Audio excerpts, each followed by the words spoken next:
So இப்போ ஒரு பிஸ்னஸ்க்கு நேம் வைக்கணும் அப்படிங்கும்போது எப்படி வந்து அதை பார்த்து வைக்கணும்?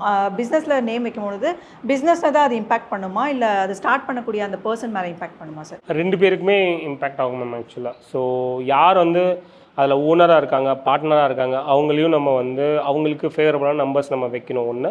அதில் யாரெல்லாம் வேலை பார்க்குறாங்களோ அவங்களும் அதில் இன்க்ளூட் ஆவாங்க. ஓகேங்களா?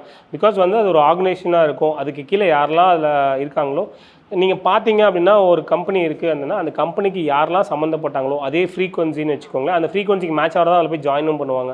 எல்லாருமே ஒரே இதாக இருப்பாங்க. ஃப்ரீக்வன்சி தாங்க மேம் ஆக்சுவலாக. இப்போ நம்ம எப்படி ஒரு இப்போ சூரியன் எஃப்எம் இருக்குது, இல்லை வேறு ஏதாவது எஃப்எம் இருக்குன்னா அது ஒரு ஃப்ரீக்வன்சி இருக்கும். நம்ம முன்னாடி போனாலும் பின்னாடி போனாலும் அது வராது. அது கரெக்டாக வைக்கணும். அதே மாதிரி ஒரு நேமுக்குன்னு ஒரு ஃப்ரீக்வன்சி இருக்கும். அது சம்மந்தப்பட்ட ஆட்களாக தான் அதில் வந்து சேருவாங்க. ஸோ நீங்கள் நேம் வந்து நல்லா இருந்துச்சுன்னா அது அப்படியே வந்து எல்லாருமே சேர்ற எல்லாருமே நல்லா இருப்பாங்க. அப்படியே அடுத்தடுத்து க்ரோ ஆவாங்க. அவரும் வந்து யார் ஓனரோ யார் பார்ட்னரோ அவங்களும் க்ரோ ஆவாங்க.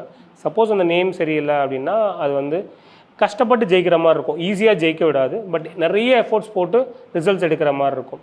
இங்கே ஒன்றே ஒன்று மட்டும் நம்ம கவனிச்சிக்கணும். எப்போவுமே வந்து உழைப்புக்கு வந்து ஒரு வேல்யூ இருக்கும்.